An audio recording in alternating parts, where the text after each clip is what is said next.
자바스크립트는 웹페이지를 동적으로 만들고 사용자와 상호작용할 수 있도록 해주는 프로그래밍 언어입니다. 웹 개발에서 HTML이 구조를 담당하고 CSS가 스타일을 담당한다면 자바스크립트는 웹사이트의 기능과 동적인 요소를 추가하는 역할을 하겠죠. 앞서 보셨듯이 클릭이나 입력, 마우스 이동 등에 반응할 수 있는 이벤트 처리를 할 수 있고요.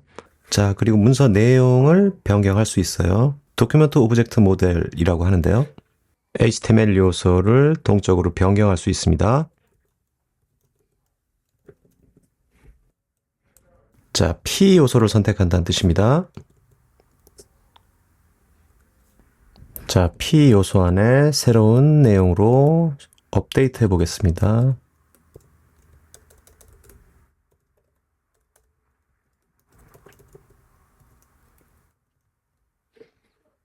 자, 문서 내용이 수정이 됐죠? 그래서 자바스크립트에서는 도움 조작이라고 해서 HTML 요소를 변경하거나 추가, 삭제할 수 있습니다. 이렇게 우리가 몇 가지 살펴봤는데요. 동적 UI 구현을 위해서 자바스크립트의 필수 핵심 역량을 공부하게 될 겁니다.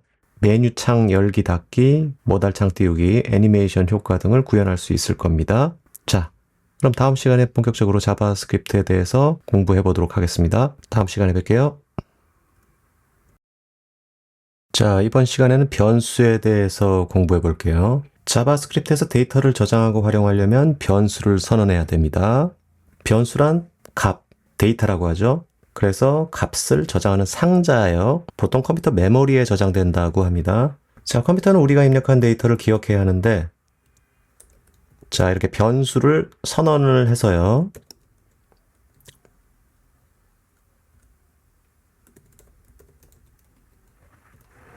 미카엘이라는 이름을 저장했습니다.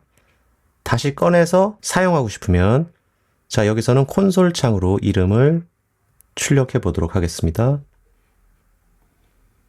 자, 개발자 도구를 열어보세요. 도구 더보기, 개발자 도구, 단축키 참고하시고요. 자, 하단에 보시면 name이라는 변수에 저장된 이 미카엘이라는 이름을 출력하고 있습니다. 변수가 잘 저장됐다는 것이겠죠? 자, 그리고 우리가 이 코드를 HTML 문서에다가 저장할 수도 있지만 코드가 나중에 길어지면 CSS 파일과 마찬가지로 외부 자바스크립트 파일로 작성해 주시면 됩니다. 파일을 추가할게요. variable 확장자는 JS. 자, 그러면 저장하고요. 이 코드를요. 스크립트 안에 있는 코드만 옮겨주시면 돼요. 자, 이쪽으로 옮겨보죠. 코드 좀 땡기고요. 저장.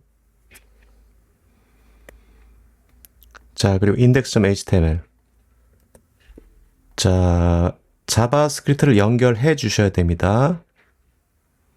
연결하는 방법은 이제 이 스크립트 이 부분을 수정해서 src 안에다가 파일명을 넣어 주시면 돼요.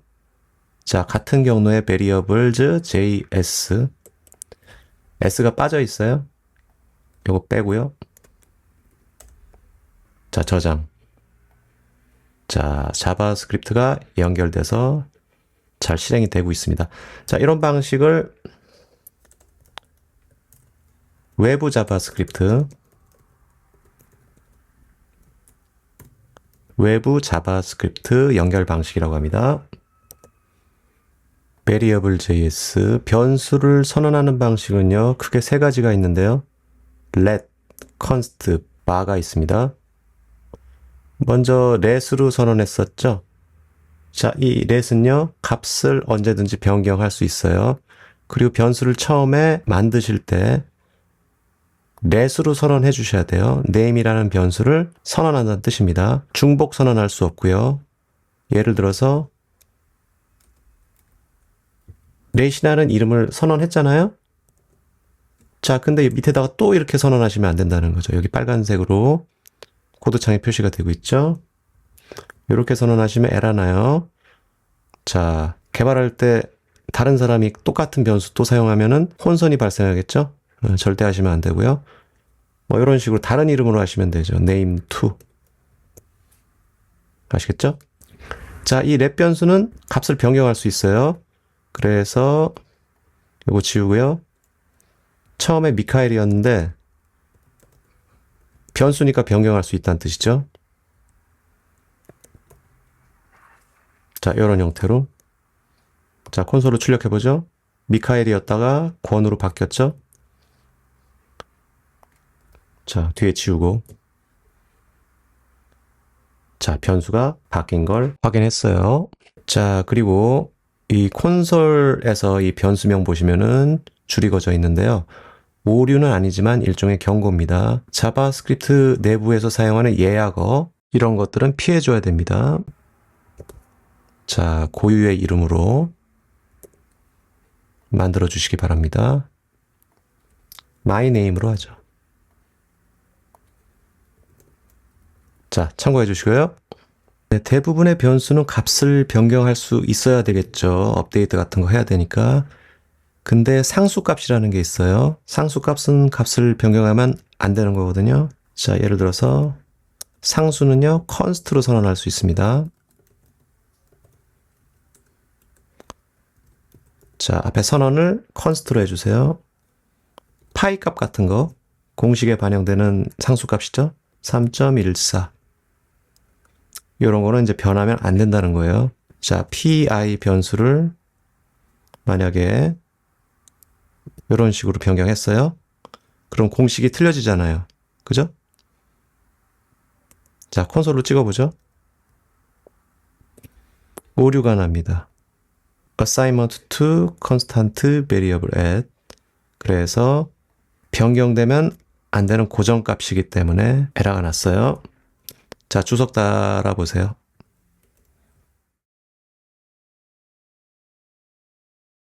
네, 에러가 사라졌습니다. 그리고 바라는 문법이 있는데요. 바, 이거 변수입니다. 자, 요거는 예전 문법이라 권장하지는 않습니다. 문제가 뭐냐면 중복 선언이 가능하기 때문에요. 문제가 발생할 소지가 크죠. 예를 들어서 바. 자, 이런 식으로 선언했습니다. 자, 기존 렛 변수와 같이 레드라고 선언해서 레드가 나왔고요. 블루로 변경했죠? 블루가 나왔습니다. 근데 문제가 뭐냐면은 렛 변수 같은 경우는 중복 선언하면 에러가 나서 문제를 발견할 수 있는데 얘는 옛날 문법이라 똑같은 변수를 또 이렇게 선언한단 말이죠. 아무 문제가 없어 보이지만 이런 식으로 사용하면 안 돼요. 중복 선언이 됐을 때 에러가 나는 게 더 안전하다는 거죠. 자, 이거는 쓰지 마시고 렛 변수 쓰시면 됩니다. 다음 시간에는 자료형에 대해서 공부해 보겠습니다. 수고하셨습니다. 이번에는 변수의 자료형에 대해서 알아볼게요. 자료형이라는 건 문자이냐 숫자이냐 이런 것들을 구분하는 거예요. 자, 일단 자바스크립트 예제를 추가해 보죠. 데이터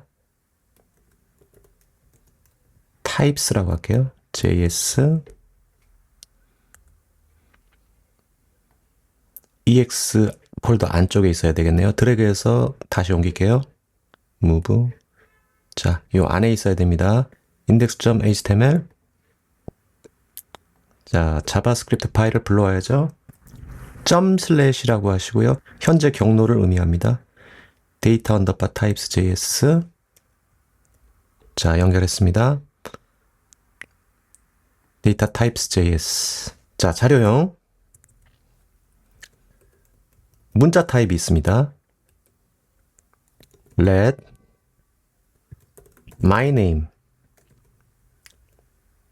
자, 여기서 변수명 지으실 때요. 암묵적인 룰이 있어요. 여기 보시면은 my 그 다음에 name을 연결한 이름이죠. 의미적으로 이름을 만든 겁니다. 여기서 기본적으로 변수값은 소문자로 하시는데 이렇게 중간에 my와 name을 잘 읽힐 수 있도록 자, 중간에 연결되는 첫 글자를 대문자로 해서 작성합니다. 카멜 케이스라고 해요. 또는 언더바 해가지고 이렇게 이거는 스네이크 표기법이라고 합니다. 자, 가독성을 살리기 위한 룰이고요. 다음으로 숫자. let age. 자, 나이를 한 살 더 먹으면 어떻게 되겠어요? 밑에다 적죠? age는 age 플러스 1이라고 하면 1이 추가됩니다. 자, 콘솔을 다시 찍어보죠. age. 자, 한 살 더 먹었으니까 26이 되겠죠? 이런 식으로 변수를 연산할 수 있어요. 숫자이니까 가능한 거죠? 자, 그런데 이 데이터 타입이 중요한 이유는 숫자는 더할 수가 있잖아요. 연산이 가능하다는 거죠. 근데 문자는 안 되겠죠? 이런 경우가 생길 수 있어요. 콘솔로 직접 출력을 해보겠습니다. my name하고 age를 더하면 어떻게 되겠어요? 이거 my name은 숫자가 아니잖아요. 그죠? 그러면 자, 보이시죠? 문자와 숫자가 연결돼서 문자가 됩니다. 지금 이 플러스는 더한다는 뜻인데 이런 경우는 더하는 게 아니라 연결된다고 해요. 연결된다. 문자와 숫자를 더한 거죠. 연결이라는 의미가 있습니다. 그리고 콘솔 로그. 이번에는 age와 age를 더하면 숫자와 숫자끼리 더한 거죠. 이건 연산이 돼요. 자, 26과 26을 더해서 50이라는 숫자가 나왔습니다. 이거 만든 거죠? 자, 이런 식으로 우리가 데이터 타입을 잘 알고서 변수를 사용해야 된다는 뜻입니다. 자, 그 다음에 불리언이라는 게 있어요.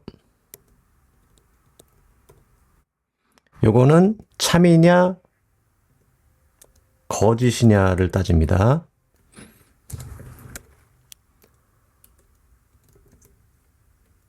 자, 변수 준비가 됐느냐? 준비가 됐으면 참이고 아니면 false 이런 식으로 값을 설정할 수 있습니다. 자, 여기서 첫 번째 is ready에다 true 값을 넣었어요. true 값이 나오겠죠? false로 변경했어요. false 값이 나옵니다. 이런 거는 상태를 저장할 때 보통 사용합니다. 예를 들면은 우리가 어떤 UI에서 이렇게 창이 열린 상태가 true가 되고요. 닫힌 상태는 false가 되는 겁니다. 컴퓨터는 근원적으로 0, 1, 참이냐 거짓이냐를 따지거든요. 자, 그리고 논리연산자라는 문법이 있는데 논리연산. 예를 들면은 요거는 이제 AND라고 해요. 두 개의 조건이 참일 때 참이 되고요. 그 다음에 요 막대기 두 개. 요거는 OR라고 합니다. OR. 여기다 적어 드릴게요. OR는 둘 중에 하나만 참이면 참이에요. 예를 들어서 콘솔을 찍어 볼게요. 콘솔 로그. 지금 is ready는 뭐였어요? 참이었죠? 참이었다가 false네요. 그죠? 그러면 변수를 하나 추가하죠. is ready는 true고요. 요거 지우겠습니다. 그 다음에 let is close라고 하죠. 요것도 ready라고 하지 말고 open으로 할게요. open이면 참이고 close면은 false예요. 자, 여기 에러 난 이유는 뭐예요? 변수명이 바뀌었기 때문이죠. 여기 오류를 잘 보셔야 돼요. 이제 is ready is not defined. is ready라는 지금 변수가 없잖아요. 당연히 에러가 나겠죠. 지금은 is open입니다. 오류를 잘 찾아서 수정할 수 있어야 자, 좋은 개발자가 될 수 있습니다. 여기 밑에도 마찬가지죠. 자, 꼬리에 꼬리를 물고 에러가 나고 있습니다. 자, 그러면 여기 잘 보세요. 이건 빈 문자예요. 아무것도 안 들어있다는 뜻이죠. 자, 여기서 주의할 거는 우리 특히 초보자분들은 문자하고 변수명을 헷갈리시더라고요. is open이라고 하시면은요. 이거는 그냥 문자가 출력된 겁니다. 문자가. 연산이 되는 게 아닙니다. 더하기 빼기도 안 되고요. 자, 문자 표시 쿼테이션을 지우시고 그래야 변수와 변수 사이의 연산 작업이 일어나는 겁니다. 자, 여기 마지막에 세미콜론은요. 넣어도 되고 안 넣어도 되고 하긴 하는데 명령어가 끝났다는 뜻입니다. 명시적으로 사용해 주시는 게 좋고요. 자, 그럼 여기서는요. false라는 값이 나왔어요. false. 왜 false라는 값이 나왔냐면은 is open은 참이죠. 그리고 is close는 false예요. 그러면 여기 and 연산자, and 논리 연산자를 여기다 넣으면은요. 둘 다 참이어야 참이라는 결과가 나옵니다. 근데 하나가 거짓이기 때문에 false가 나왔어요. 근데 or를 넣으면은요. or 논리 연산자. 참이 나올 거예요. 맨 밑에 있는 거. 왜냐면은 둘 중에 하나만 참이면 되거든요. 자, 그리고 변수값과 문자를 같이 표시하고 싶으시면요. 자, 여기 쉼표 넣어주시고 자, 논리 연산 이렇게 하면은 자, 문자와 그 다음에 변수를 연산한 결과값이 같이 출력이 됩니다. 이런 것도 참고해 주세요. 그리고 변수의 값이 없을 수도 있어요. 의도적으로 없는 값은 널이고요. 그냥 내비두면은 undefined가 됩니다.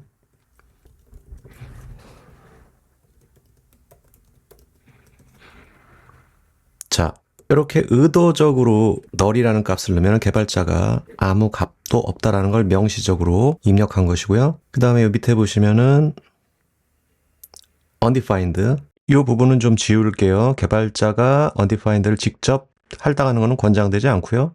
처음에 이제 sum value 값을 만들 때 아무런 값도 선언하지 않았잖아요. 그죠? 그러면은 자동으로 undefined 값이 들어갑니다. 값이라기보다는 값이 할당되어 있지 않다라는 의미입니다. 자동으로 지정되는 값이에요. 자, 화면에 보시면은 의도적으로 값이 없다라는 것을 명시하는 건 null 값.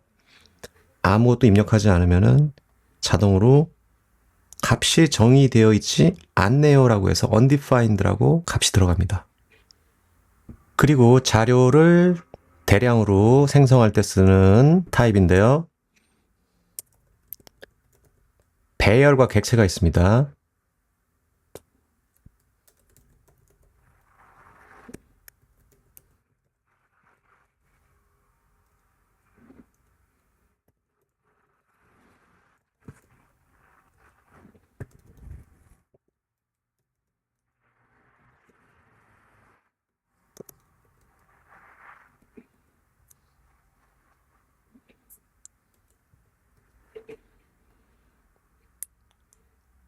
자, 배열 자료형, 객체.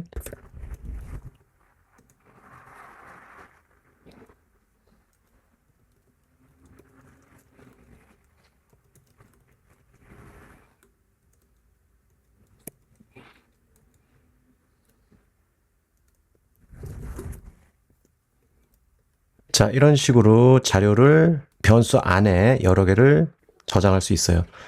자, 배열 객체에 대한 부분은 별도의 단원에서 또 자세히 다루어 보도록 하고요. 자, 일단 대부분의 자료형을 다 봤고요. 실제 자료형이 어떤 것인지 조사할 필요도 있습니다. 지금 우리가 변수 이렇게 만들어 놨는데 여기 my name 이게 문자인지 숫자인지 확인할 필요도 있거든요. 중요한 부분입니다. 자료형 확인하기. type of라는 키워드가 있습니다. 자, 여기 자동 완성으로 출력해 볼게요. 자, 콘솔로 찍어 보시면은요. 자료형을 파악할 수 있어요. 자, 첫 번째 my name은 문자였죠. 스트링으로 나옵니다.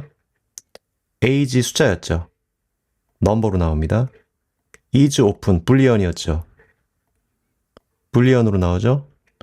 cars 뭐예요? 배열이죠.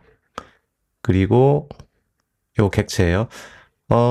배열 같은 경우는 array 그리고 객체는 object라고 하거든요.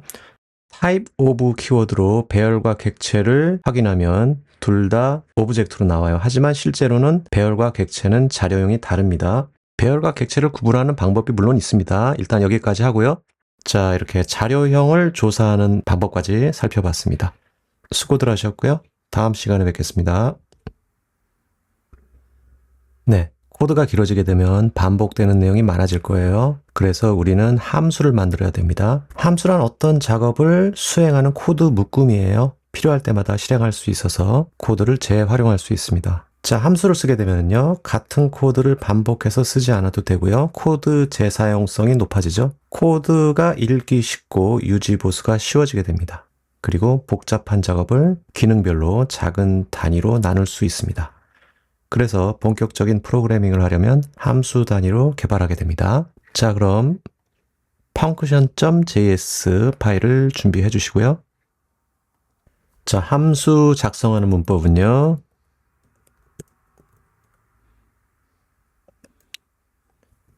자, function이라는 키워드를 넣으시고요. 변수 선언하는 거하고 같은 문법입니다. 함수는 function.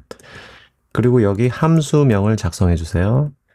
그리고 소괄호가 들어갑니다. 소괄호 안에는 4개 변수를 넣을 수 있어요. 자, 그 다음에 중괄호. 이 중괄호 안이 코드 블록입니다. 여기에 실행 코드를 작성하시면 됩니다. 이렇게 함수 블록으로 코드를 작성하게 되면 나중에 필요할 때마다 이 코드를 호출해서 실행할 수 있습니다. 자, 그럼 함수를 밑에다가 실제로 만들어 보죠. 더하기 함수 function add num이라고 하겠습니다.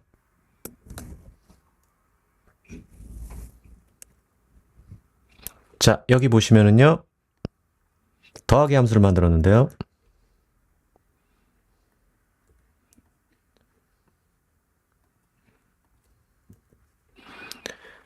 자, 함수 안에 변수를 2개 선언했습니다. num1은 10이고 num2는 20이죠. 자, 이 2개의 값을 더했어요. 그리고 결과가 출력되겠죠. 지금 이 함수는요, 무조건 실행되는 것이 아니고요. 코드 블록으로 이렇게 함수를 만들어 놓은 겁니다. 그리고 필요할 때만 자, 밑에서 호출하는 겁니다. 함수 호출이라고 해요. 자, 이게 기본 문법입니다. 자, add number 함수는요, 계속 똑같은 값만 돌려줍니다. 하지만 우리가 원하는 값을 계산해서 그때그때 알려주면 좋겠죠? 자, 그러면 매개 변수라는 게 필요한데요. 자, add number 이 가로 안에다가 우리가 원하는 숫자 값을 2개 전달해서 결과를 받을 수도 있습니다. 자, 그럼 매개 변수 자, add num2 자동 완성 기능으로 보겠습니다. 탭. 자, add number 2를 호출하고 있죠? 자, 저장하시고요. 자, 일단 여기 안에 여기 보시면은 10이라는 값을 number1이라는 변수로 받고요. 20이라는 값을 number2라는 매개 변수로 받는다는 뜻입니다. 그래서 이 함수 코드 블록 안에서 받은 number1, 즉 10이죠. 그리고 number2, 20이죠. 더해서 30이라는 값을 받았어요. 그러니까 우리가 그때그때 원하는 값을 1, 2를 더하면 3이 나와야 되겠죠. 자, 그래서 함수라는 거는 어떤 특정 기능을 수행하는 코드 블록이라고 했어요. 그리고 이 함수의 결과값을 이렇게 콘솔로 보여주는 게 아니라 리턴할 수도 있습니다. 반환값. 자, add number 3이라는 함수를 만들었고요. 여기 보시면 이 return이라는 키워드는요, 일방적으로 함수 내에서 이렇게 콘솔로 보여주는 것이 아니라 이 함수가 처리한 결과값을 밖으로 꺼내서 사용할 수 있다는 뜻입니다. 자, 결과값 result라는 변수 안에다가 이 add number 함수가 처리한 결과값을 다시 저장하는 거예요. 함수라는 것은요, 한번 실행이 끝나면 소멸이 됩니다. 이 안에 있는 값은 지워진다는 거죠. 그래서 값이 사라지기 전에 리턴을 해주면은요, 코드 바깥에서 변수로 저장해서 사용할 수 있어요. 자주 사용하는 프로그래밍 패턴입니다. 기본이라고 볼 수 있죠. 자, 여기에서 원하는 값을 아무거나 집어넣으세요. 4 더하기 3이 연산이 돼서 그 값을 리턴해주면 result라는 변수 안에 저장이 되는 겁니다. 자, 코드를 작성하다 보면 예외가 발생할 수 있어요. 지금 더하기 함수를 만들어 놨는데 함수를 사용하는 측에서 항상 올바른 값을 전달하라는 보장은 없습니다. 자, add 지금 num3니까요. 여기다가 아무런 값도 전달하지 않았어요. 에러가 날까요? 자, 일단 여기서는 리턴 값을 받아야 되니까 result로 받겠습니다. 자, 콘솔로 result 값을 받아보면, 자, 명시적인 에러는 아닌데 여기 보시면 NaN, 이건 무슨 뜻이냐면 숫자가 아니기 때문에 아무런 값을 보여줄 수 없다는 뜻이에요. not a number라고 합니다. 자, 이런 결과값이 나오면 에러가 난 거나 마찬가지죠. 자, 그럼 어떻게 해야 될까요? 만약에 함수를 호출하는 측에서 값을 제대로 전달하지 않았어요. 자, 여기에서 기본값을 전달할 수 있어요. 예를 들어서 0, 기본 초기 값을 선언해 주는 거죠. 그러면 자, 0이 나옵니다. 네, 아무런 값을 전달하지 않았기 때문에 기본 값으로 연산이 되는 거죠. 자, 이런 거를 디폴트 파라미터, 매개 변수 기본 값이라고 합니다. 그리고 모던 자바스크립트 문법으로 함수를 간단하게 작성하는 방법이 있습니다. 화살표 함수라고 하는데요. 화살표 함수.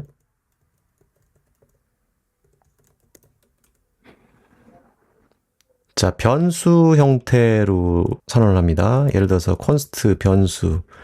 여기다가 이제 변수명 적으시면 돼요. 변수명. 그리고 자, 이게 기본 문법입니다. 화살표 함수. 좀 특이하게 생겼죠? 매개 변수는 마찬가지로 여기 소괄호 안에다가 넣어주시면 됩니다. 자, add number 함수를 만들어 볼까요? const add num4. 네. 앞서 만들었던 펑크션 문법을 이런 식으로 만들면 됩니다. 자, 여기다가 결과값을 되돌려주는 문법으로 수정해 보세요. 그리고 result 값으로 이렇게 받아야 되겠죠? 이렇게 출력해 보시라고요. 자, AI가 예측한 거는 undefined예요. 왜 undefined일까요? 왜냐면은 현재 돌려주는 값이 없잖아요. 리턴 값이 없으니까 아무런 값이 없는 거예요. 그래서 리턴 값을 추가하시라는 거죠. 자, result 변수로 함수의 처리 결과를 돌려받으려면 어떻게 해야 된다고 그랬죠? 여러분들 잘 모르시겠으면은 이전에 학습했던 거 다시 올라가서 보시면 되죠? 시간이 걸리시더라도 직접 해보세요. AI도 지시하는 사람이 지식을 갖고 있어야 더 좋은 답변을 얻을 수 있는 겁니다. 무지성으로 질문하면은 마찬가지로 무지성 대답이 오거나 합리적인 선택을 못할 수도 있잖아요. AI는 항상 실수할 수 있다는 것을 잊지 마시기 바랍니다. 자, 어쨌든 return. 네, 안에 있는 코드는 동일해요. 자, 콘솔은 지우시거나 주석을 달아주시고요. 자, undefined가 사라지고 네, 올바른 결과값을 리턴 받았습니다. 자, 이제 요거 undefined 아니에요. 자, 이렇게 해서 모던 자바스크립트 문법인 arrow 펑크션까지 함께 공부해 봤습니다. 자, 정리해 보면은요. 함수란 특정 작업을 수행하는 코드 묶음이고요. 함수를 정의 또는 선언하는 방식은 전통적인 펑크션, 그리고 arrow 펑크션, 화살표 함수 문법이 있습니다. 그리고 방금 전에 했던 리턴문, 계산한 값을 돌려줄 때 사용합니다. 함수는 프로그래밍에서 가장 중요한 개념 중 하나라고 했습니다. 직접 여러 개의 함수를 만들어 보면서 익혀보시기 바랍니다. 수고하셨고요. 다음 시간에 뵙겠습니다. 조건문은 특정 조건에만 코드를 실행하도록 하는 명령어입니다. 조건문을 사용하면 사용자 입력값이 맞는지 확인한다거나 로그인 같은 것도 해당되겠죠. 그래서 특정 조건에서만 코드를 실행하게 할 수 있고요. 프로그램의 흐름을 제어할 수 있습니다. 조건 분기라고 하죠. 자, 화면 보시면은요, condition.js 준비해 주시고요. 자, conditional statement. 가장 대표적인 게 if문이에요. 기본 조건문에 해당되고요. 문법은 이렇습니다. if. 그 다음에 여기 조건이 들어가요. 자, 중괄호 안에 참일 때 실행되고 else는 거짓일 때 실행됩니다. 일단 참일 때만 실행해 보도록 하죠. 자, 어떤 조건을 만들어 볼까요? let money. 자, 요거는 돈입니다. 돈이 10,000원 있어요. 그리고 지불해야 될 금액입니다. pay. 5,000을 지불해야 됩니다.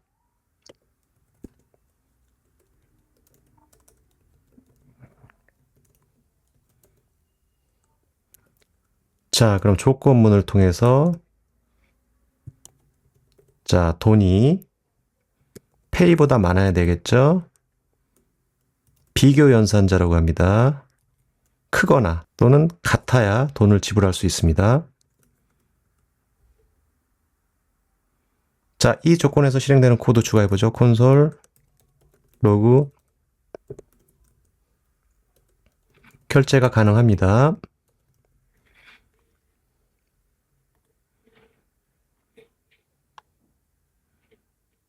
네, 여기 지금 에러가 난 이유는요. 조건이라는 변수가 없어서 그래요. 자, 요거는 주석을 달겠습니다. 전체 주석, 여러 줄 주석 슬래시 별표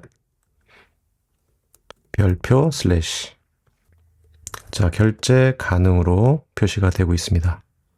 만약에 돈이 지불해야 될 금액이 더 많으면 아무것도 안 나오죠. 그래서 기본 조건문은요.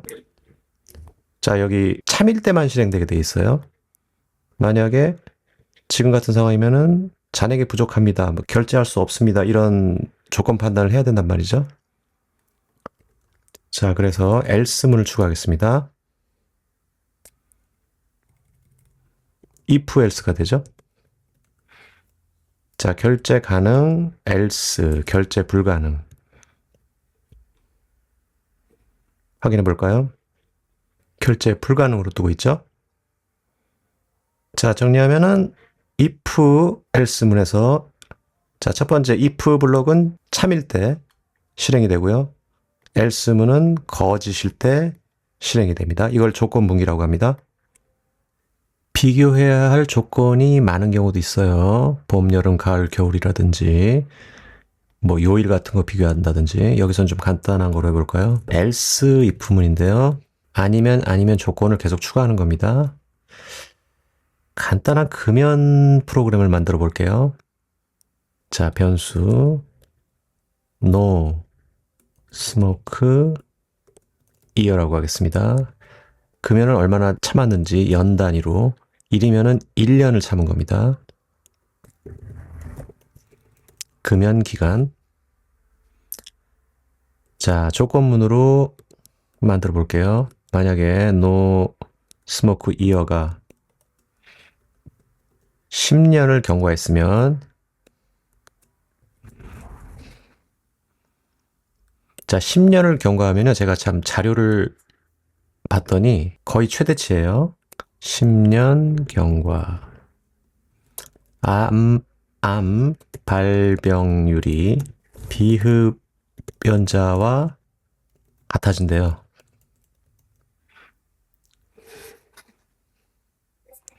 자, 그러면 지금 1년이니까 해당 사항이 없죠.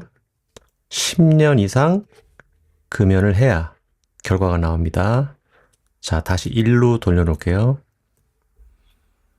자, 그럼 조건을 또 만들어서 else if로 하셔야 돼요. 새로운 조건을 추가하는 겁니다. 자, 5년. 5년이 경과하면은 암 발병률이 흡연자와 같아진다. 흡연자와 같아지는 게 아니죠. 자, 이런 거 잘 봐야 돼요. 자, AI는 틀릴 수 있습니다. 암 발병률이 흡연자의 절반으로 줄어듭니다. 얘가 좀 횡설수설하네요. 그 다음에 else 여기는 자, 코드 좀 수정할 거예요. 3년이 아니고요. 1년으로 하겠습니다. 1년이 경과되면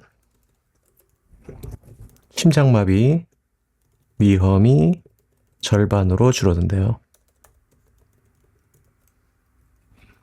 네, 간단하게 만들어야 되니까 너무 세세하게는 하지 않겠습니다. 조건이 그러니까 계속 만들어질 수 있는 거죠. 1년, 2년, 3년. 자, 우리는 여기까지만 하고요. 힘드니까. 자, 그러면은 여기 1년이면은 자, 1년 경과 그리고 뭐 3년은 해당 사항이 없죠. 4년. 5년 이상 넘어가면은 자, 5년 경과돼서 해당하는 메시지가 뜨고요. 자, 잘 되고 있는 것 같아요. 그 다음에 해당 사항이 없을 수도 있잖아요. else. 마지막에는 이제 else 문으로 예외 처리하시면 됩니다. 예를 들어서 0.5년 뭐 이런 식으로 할 수 있잖아요. 그러면 지금 아무것도 안 나오겠죠? 이 else 문에 해당되는 거예요. 콘솔 로그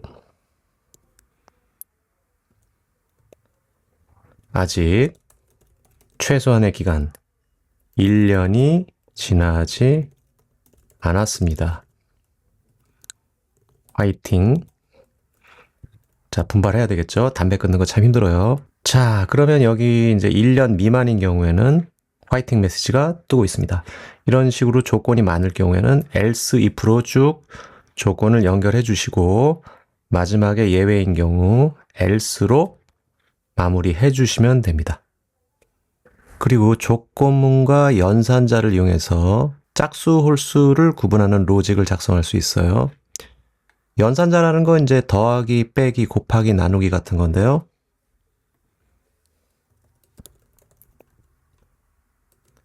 자, 더하기, 빼기, 곱하기는 별이에요. 나누기는 슬래시, 그 다음에 나머지라는 것도 있어요. 자, A를 B로 나눈 몫이죠. 자, 그래서 어쨌든 간에 짝수, 홀수, 구분. 자, 그러면 숫자가 10이라고 가정합시다. 이건 짝수네요. 자, 그럼 여기 조건문이 보이시죠? 네, 로직이 완성됐습니다. 자, 이거는 뭐냐면 이 숫자를요 2로 나누었을 때, 짝수로 나누었을 때 나머지가 없으면은 짝수가 되는 거예요. 잘 나누어졌으니까. 근데 만약에 숫자가 남으면은 홀수가 되는 겁니다. 이런 게 로직 또는 알고리즘이라고 합니다. 결과를 확인해 볼까요? 짝수가 나오죠? 만약에 5, 2로 나누면 2는 4, 1이 남죠? 홀수가 됩니다. 자, 이런 것들도 여러분들이 잘 생각을 해보세요. 자, 어떻게 판단해서 우리가 원하는 결과를 유추해 보는가? 자, 이런 것들이 중요한 겁니다. 자, 그런데 지금 보셨듯이 웬만한 로직들은요, AI의 도움을 받으시면 쉽게 만드실 수 있어요. 마지막으로 사망연산자 터너리 오퍼레이터라고 하는데요. 이 사망연산자는 조건문을 간단하게 작성할 수 있는 조건부 연산자입니다. 물음표를 사용하는데요. 사망연산자, 사망연산자. 성인인지 여부를 판단하는 조건문을 만들어 보겠습니다. if문으로 만들 수 있는데 이 사망연산자는 좀 문법을 간단하게 작성할 수 있어요. let age, 나이가 20살이에요. 그럼 성인이네요. 이거를 판단해 볼까요? let is old 자, 성인인지 여부를 판단하는 변수입니다. 자, 지금 자동 완성한 코드를 좀 수정할게요. 18세 기준일 거예요. 18보다 작으면 또는 크면이죠. 크면은 성인이고요. 크거나 같다라고 해야 되겠네요. 크거나 같으면 성인이고 아니면 미성년자. 자, 지금 20살이기 때문에 또는 18세부터 성인으로 취급하고요. 17세면은 미성년자라고 출력이 됩니다. 자, 어떻게 된 거냐면은 자, 여기 보시면 물음표가 보이시죠? 그리고 여기 가로치셔도 돼요. if문 같이. 요 괄호 안에 있는 연산, 비교 연산자라고 한다고 그랬죠? age, 요 위에 있는 17이죠? 요 값이 18보다 크거나 같으면, 자, 조건이 성립되는 경우 참이죠? 여기 첫 번째 부분이 참일 때 들어가는 값이고요. 콜론으로 구분해서 우측은 거짓입니다. 거짓인 경우에는 미성년자라는 값이 is old라는 변수에 저장이 되는 거예요. 그래서 이런 결과가 나온 겁니다. 자, 이렇게 한 줄로 조건문을 간단하게 표현할 수 있는 부분이 장점입니다. 참고하시고요. 자, 여기까지 조건문에 대해서 공부해 봤습니다. 수고하셨습니다. 네, 이번 시간에는 배열과 객체 자료형에 대해서 학습해 보겠습니다. 먼저 배열이에요. 자, array.js 준비해 주시고요. 자, 배열은 여러 개의 값을 하나의 변수에 담을 수 있어요. 자, 변수 만들어 보죠. 자, 여러 개를 담으려면 상자가 필요하죠. 대괄호로 작성해 주시고 요 안에다가 여러 개의 자료를 담아 주시면 됩니다. 이렇게 숫자를 담아 주셔도 되고요. 자, 각각의 자료는 쉼표로 구분합니다. 문자로 입력해 볼게요. 자료들은 같은 유형의 자료들을 넣어 주시는 게 좋아요. 자, 먼저 바나나, 사과, 딸기. 자, 하나의 변수에 여러 개의 자료가 들어갔습니다. 자, 그럼 이 자료를 출력해 볼까요? 콘솔로 푸즈라고 하면은 지금 자료가 잠깐 지울게요. 그냥 푸즈라고 하면은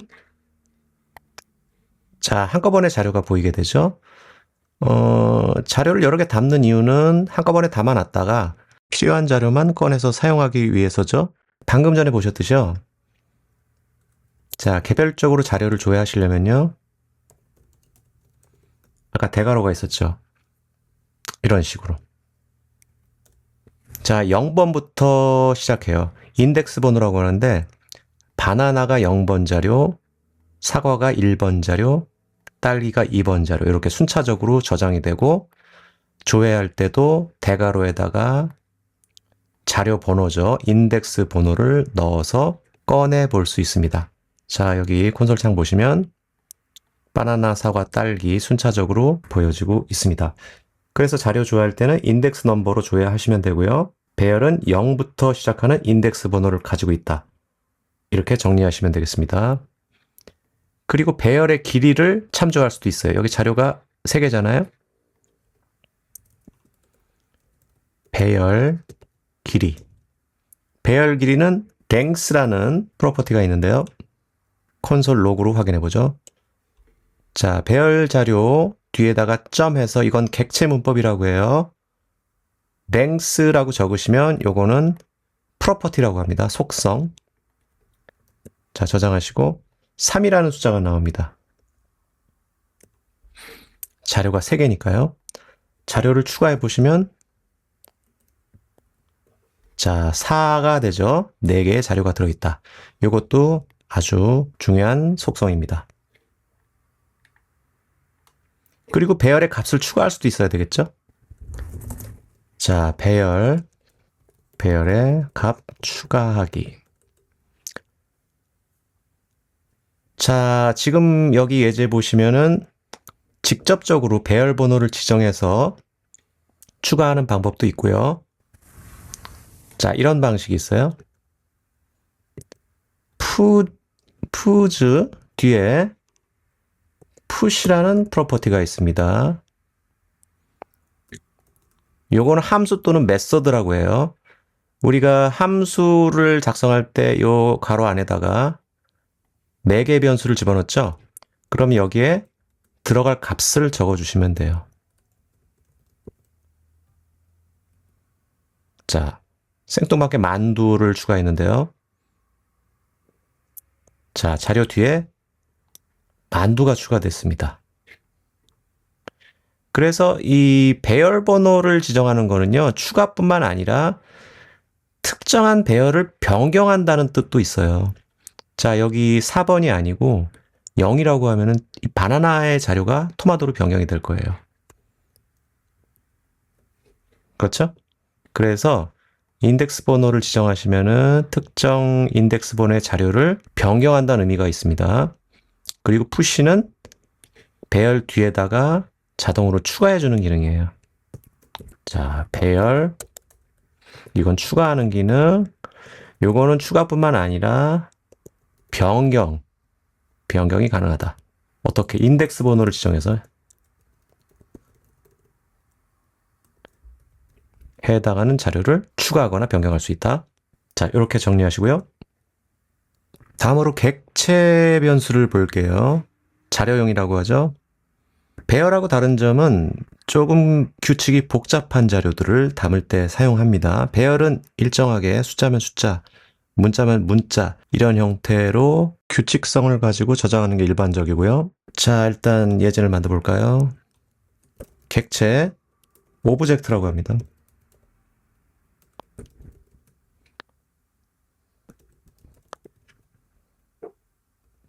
자, 객체를 담을 때는 중괄호 안에다 담고요. 이 안에다가 여러 개의 변수를 저장할 수 있습니다.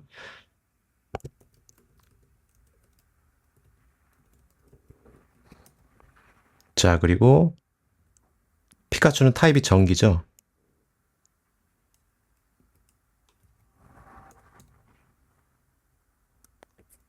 자, 능력치까지 적어봤습니다. 자, 여기 보시면은 자, 3개의 변수가 저장된 거라고 생각하시면 돼요. 객체는요, 앞에 name이라는 변수명이 들어갔죠. 요거를 속성이라고 해요. 속성, 키값이라고도 하고요. 아까 우리가 배열 다룰 때 프로퍼티라는 용어를 썼는데 프로퍼티, 네, name 프로퍼티, type 프로퍼티, HP 프로퍼티. 그러니까 객체 안에 변수들이 또 여러 개가 담긴다고 생각하시면 됩니다. 아주 많이 쓰는 자료형이에요. 그리고 프로퍼티에는 값이 들어가겠죠. 변수니까. 그래서 값이죠. 영어로는 value라고 합니다. 자, 이런 자료에 대한 이름들을 여러분들이 잘 기억해 주시면 좋을 것 같아요. 자, 이 안에 있는 이 프로퍼티들은 필요한 만큼 계속 추가하시면 됩니다. 자, 일단 여기까지 작성하고요. 자, 이 값을 출력해 볼까요? 일단 자, 여기 보시면은요. 배열과 마찬가지로 그냥 변수명만 적으시면요. 자, 요건 잠깐 주석 달고요. 자, 콘솔에 보시면은 객체 자료가 전체가 보여지고 있죠. 배열과 마찬가지로 특정 변수만 보고 싶다. name만 보고 싶다. 타입만 보고 싶다 한다면은 여기 두 번째 주석을 풀고 포켓몬의 .name 포켓몬 객체의 name이라는 프로퍼티를 보고 싶다는 거예요. 자, 맨 아래 보시면 그래서 name이라는 프로퍼티 값 피카츄가 보이고 있습니다. 마찬가지로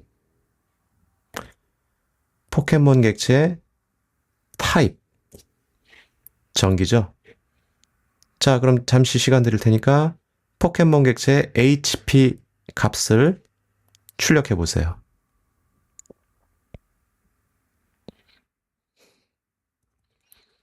포켓몬 객체의 HP 출력하시라고요.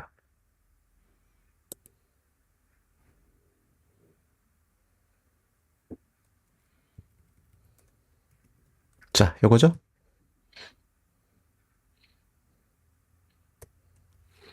자, 100입니다. 자, 변수기 때문에 이 값은 변경이 가능하겠죠? 예를 들어서 객체의 값을 변경하기.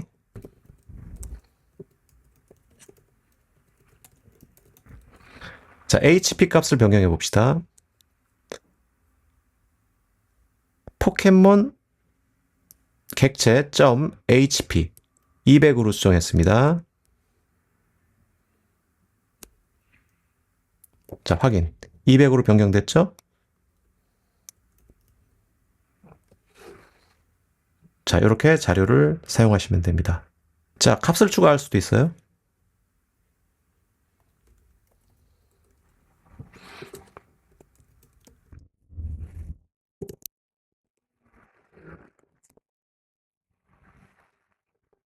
자, 포켓몬, 여기 예제가 나오죠. 포켓몬의 공격력을 추가하고 싶다. 포켓몬 어택.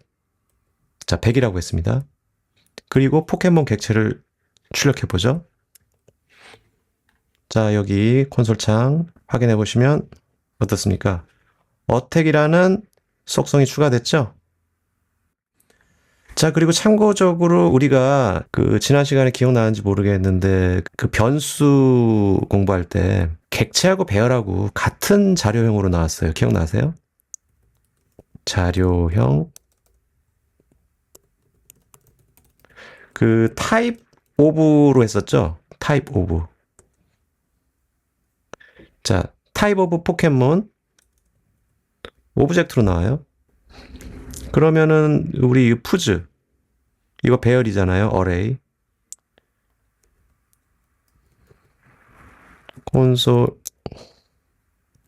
로그 타입 오브 푸즈. 자, 둘 다 지금 오브젝트로 나오고 있습니다. 그러니까 얘는 배열이란 말이에요. 배열. 근데 오브젝트로 나오잖아요. 그래서 자바스크립트에서는 타입 오브로 배열하고 오브젝트 객체를 구분하기가 어렵기 때문에 다른 방법을 이용해야 됩니다. 자, 배열과 객체 자료형 구분. 자바스크립트에 어레이 내장 객체라는 게 있어요. 어레이 객체 뒤에 자, is array라는 함수 또는 메서드가 있어요. is array라는 요 함수를 실행시키면은요, 어떤 값이 반환이 됩니다. 리턴이 돼요. 우리 함수 공부할 때 함수가 값을 반환할 수 있다고 그랬죠? 자, 그럼 한번 확인해 보죠. array is array foods. 보시면은 foods라는 자료값을 넣었어요. 이건 배열이죠. 그러면은 array 객체에서 is array라고 해서 매개 변수에 foods라는 배열 값을 넣었더니 이거는 배열입니다 라고 해서 true가 나온 거예요. 배열이 아니면은 false로 나와요. 자, 이 포켓몬은 객체라고 그랬죠. 그래서 이런 식으로 구분할 수 있습니다. 그럼 여러분들이 요 array 객체 is array 함수를 이용해서 자, 푸즈 객체는 배열입니다. 그리고 포켓몬 자, 객체라고 하지 말고요. 푸즈는 배열입니다. 포켓몬은 객체입니다. 자료형을 검사하셔서 이런 결과가 나올 수 있도록 만드실 수 있겠죠. 요거는 다음 과제에다가 추가해 드릴 테니까 한번 직접 연습해 보세요. 자, 이렇게 해서 배열과 객체 공부해 봤습니다. 수고하셨고요. 다음 시간에 뵙겠습니다. 네, 이번 시간에는 반복문을 다뤄볼 텐데요. 프로그래밍에서 같은 동작을 여러 번 실행할 때 반복문이 필요하죠. 자, 배열과 객체 같은 다량의 자료들을 다룰 때에도 필요합니다. 자, loop.js 준비해 주시고요. 자, 지난 시간에 예제 두 개를 복사해서 붙여 넣을게요. 배열.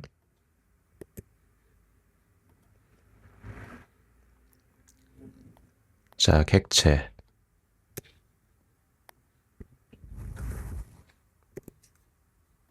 자바스크립트에서는요, 반복문의 종류가 꽤 많은데요. 포문은 가장 기본이 되는 명령어입니다.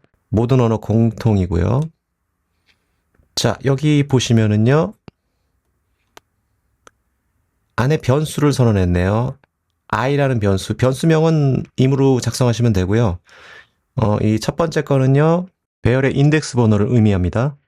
0부터 카운트를 세서, 자, i 값이 foods length.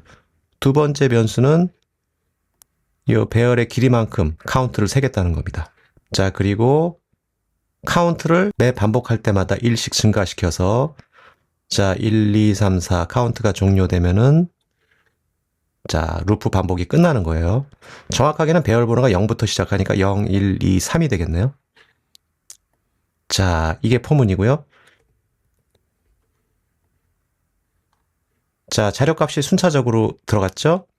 자, 지난 시간에 배열 공부했으니까 푸즈에, 그죠? 푸즈 배열 안에 배열 번호가 0, 1, 2, 3 순차적으로 들어가서 값을 조회한 겁니다. 자, 반복문이 필요한 거는 예를 들어서 지금 자료가 몇 개 안 되지만 뭐 1000개, 10,000개, 10만 개 이런 자료들을 조회해야 한다고 생각해 보세요. 자, 이런 반복문이 있어야 빠르게 조회할 수 있겠죠. 그뿐만 아니라 이제 조건을 달 수도 있어요. 자, 요거를 다시 붙여넣어서 특정 자료만 조회. 그러면 조건이 필요하겠죠? 자, 여기 보시면은 자, 사과라는 자료가 있을 때만 출력해라. 요거는 지우겠습니다. 자, 자료를 조회하다가 자, 이 두 번째 자료를 찾겠다는 거예요. 자, 위에 거는 주석을 좀 달아주시고요.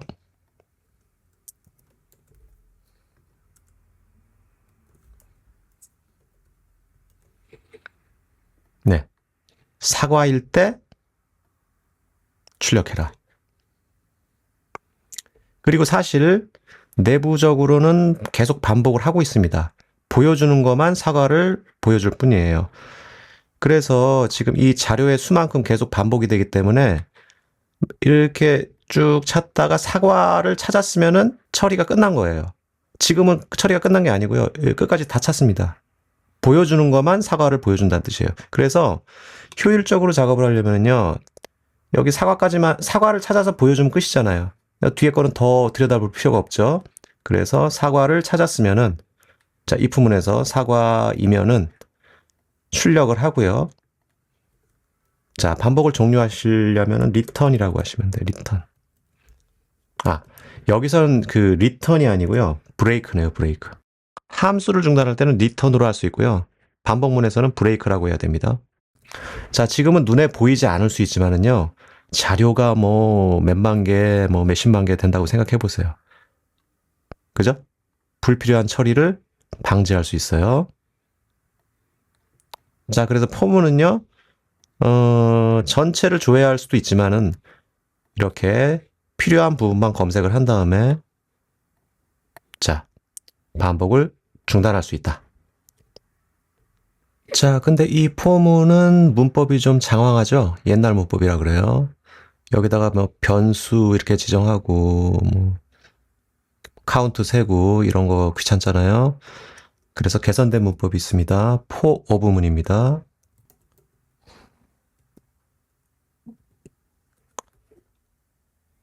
자, 여기 보시면은 변수를 이렇게 선언해 주시고요. 푸즈 배열에서 푸드라는 변수명으로 하나씩 꺼내오겠다는 뜻입니다. 배열의 개수만큼.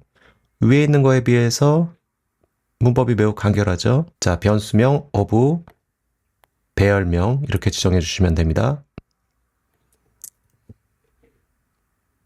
자, 여기 결과가 출력됐습니다. 나머지는 포문하고 동일합니다.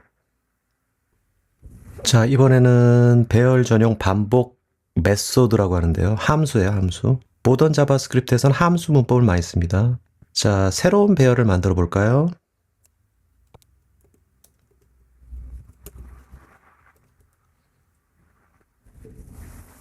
자, 이건 지우고요.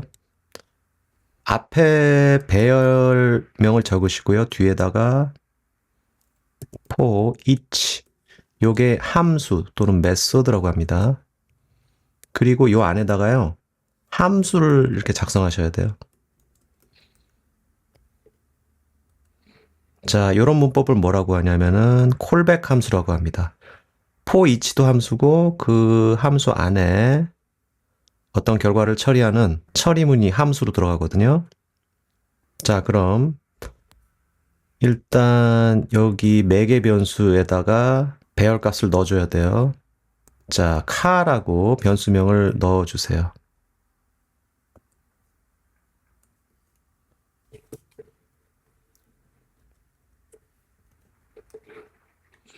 자, 아래 보시면 카즈 배열이 순차적으로 표시되고 있습니다. 단순 반복할 때 많이 사용합니다. 포문하고의 차이점이라면은 이 for each 메소드는요, 중간에 중단을 할 수는 없습니다. 처음부터 끝까지 다 반복을 하고 끝납니다. 하나가 더 있는데요. 자, 맵 함수가 있어요. 맵 함수. 메소드라고도 하고요. 이 맵 함수의 특징은 기존 배열을 변형해서 새로운 배열을 생성할 수 있어요. 자, 그럼 배열을 또 만들어야 되겠네요. 커스터머 네임이라고 하겠습니다.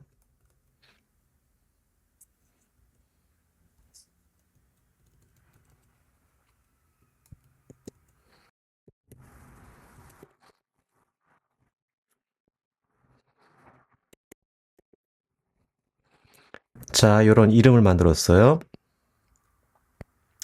자, 그럼 이번엔 뭐 할 거냐면은 지금 이 소문자로 된 배열을 대문자로 변환해서 새로운 배열을 생성해 보겠습니다. 어퍼. 자, 대문자로 변경해서 저장할 변수입니다. 커스터머 네임에서 자, 이게 무슨 뜻이냐면요. 자, 커스터머 네임이라는 배열을 맵 함수로 반복을 하는 거거든요. 그리고 그 안에 함수가 있죠. 이거 콜백 함수라고 그랬죠. for each 문과 동일하게. 그러면 이 안에다가 name이라는 변수로 배열 값을 순차적으로 읽어오게 됩니다.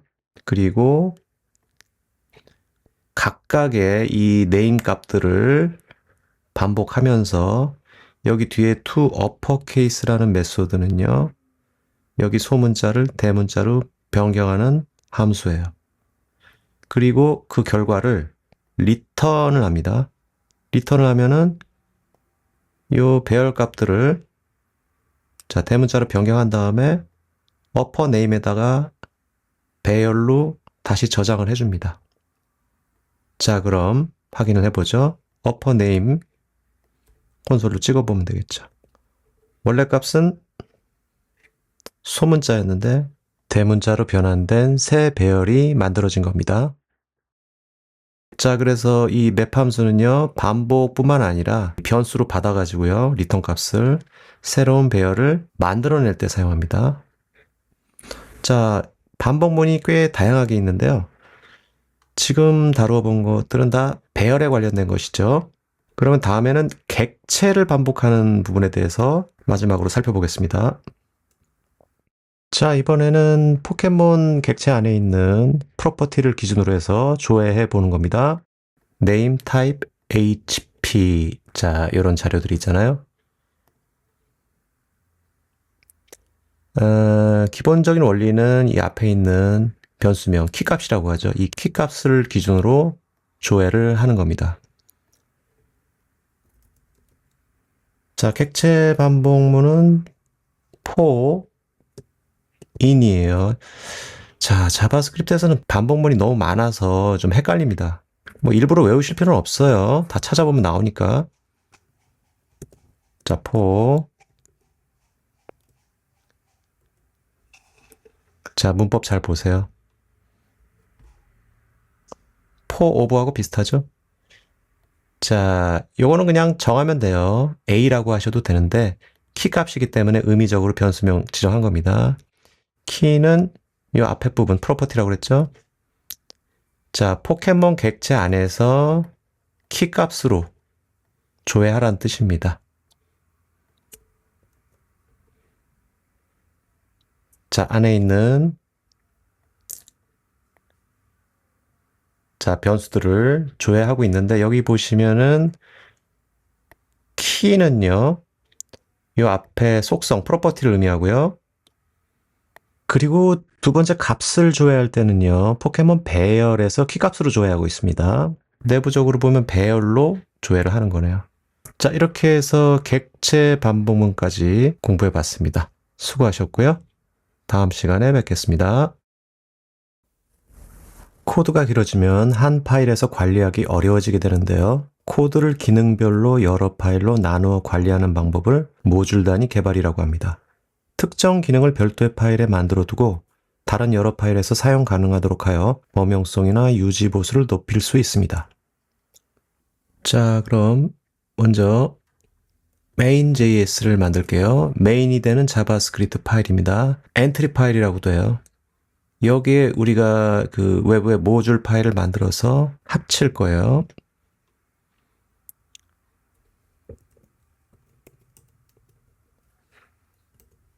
자, 그 다음에 자, 엔트리 파일 main.js를 일단 불러오겠습니다. main.js에 서브 모듈들을 연결한다고 그랬죠? 자, 그럼 utils.js라는 파일을 만들겠습니다.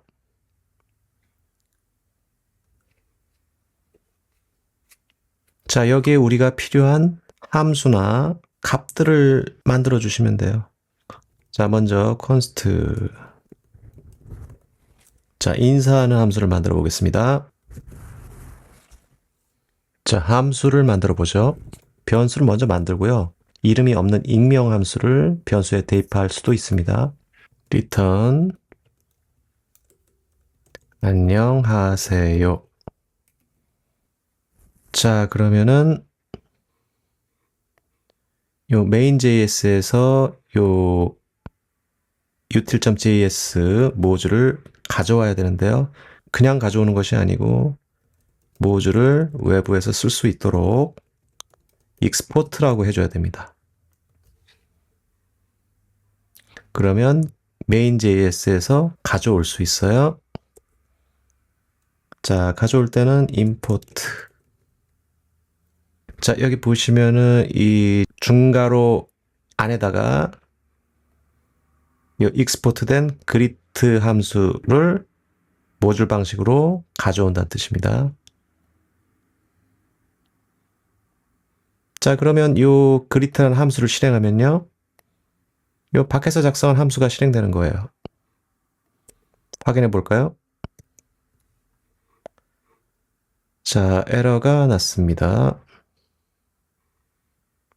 자, 임포트 문장을 사용할 수 없다라고 되어 있죠?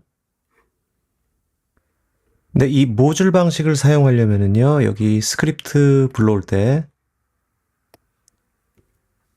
타입이라는 속성을 추가해 주세요. 그리고 모듈 방식의 문법을 사용하겠다 라고 속성 값을 넣어 주셔야 됩니다. 자, 실행이 되고 있고요. 좀 더 유틸리티성을 주기 위해서 일방적인 안녕하세요가 아니고요.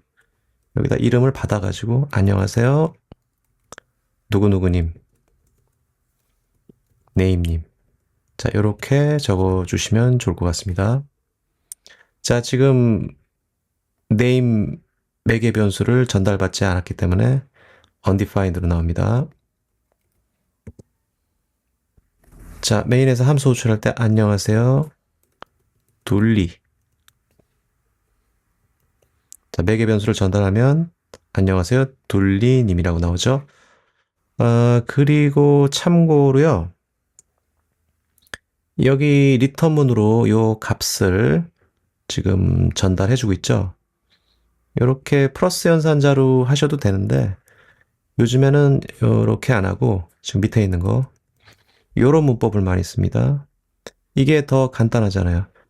자, 여기 문자하고 변수를 플러스 연산자로 해서 보낼 수도 있지만 좀 옛날 문법이고, 여기 이 문자를 감싸는 백틱이라는 게 있어요. 백틱.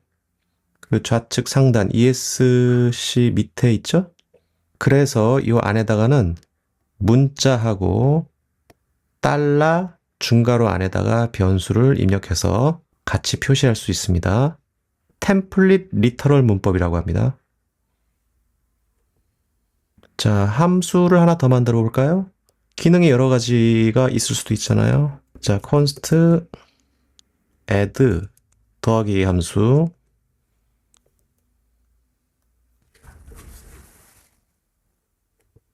자, 요것도 익스포트를 시켜야 됩니다. 그래야 외부 자바스크립트에서 임포트로 받을 수가 있어요. main.js. 자, 요 중괄호 안에다가 그리트 함수를 util.js에서 가져와서 사용하고 있죠. 하나가 더 추가됐으니까 add입니다. 쉼표하시고 이렇게 가져오시면 돼요. 무조건 다 가져오는 것은 아니고 필요한 것만 가져오시면 됩니다. 자, 한 번 더 사용해 볼까요? 콘솔로 바로 출력해 보죠. add 2라고 2를 보내면 3이 나와야 되겠죠? 네, 유틸리티 함수가 완성됐습니다. 그리고 익스포트를 이렇게 따로따로 하셔도 되고요. 한꺼번에 익스포트 하는 방법도 있습니다. 요거는 그냥 일반적인 함수로 놔두시고 요 밑에서 익스포트로 함수 내보내기, 익스포트 중괄호 안에다가 그리트와 add를 내보내겠다는 뜻입니다. 같은 문법이에요. 편하신 문법 쓰시기 바랍니다. 이번에는 여러 개를 내보내는 것이 아니고요. 대표 기능 하나만 내보낼 때 사용하는 문법을 다뤄보겠습니다.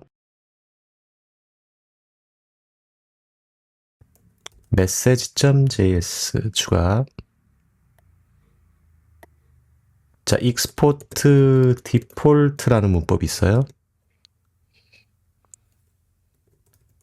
함수 하나 만들고 메시지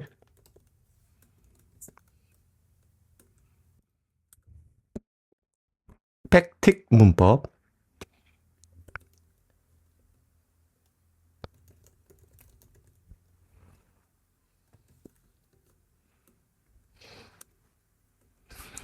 자, 매개 변수를 받을까요? name. 자, 이것도 두 가지 문법이 있어요. export default. 요거를 빼고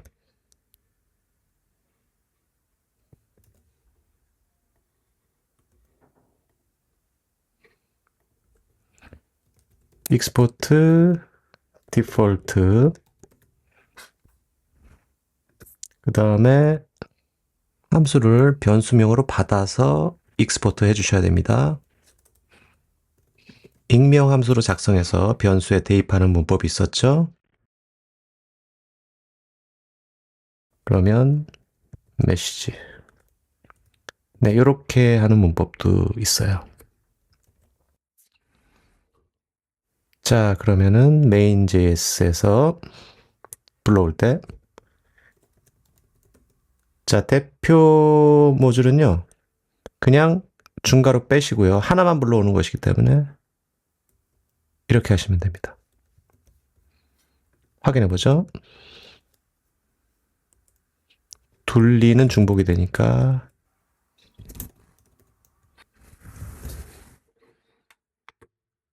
네. 자, message.js 모듈에서 대표 함수를 가져와서 실행을 했습니다. 자, 이렇게 기능별로 모듈화해서 개발을 하면은요, 기능별로 파일을 나누었기 때문에 유지보수가 편리해지고요, 재사용성이 높아집니다. 자, 여기까지 모듈 단위로 개발하는 방법 공부해봤습니다. 수고하셨습니다.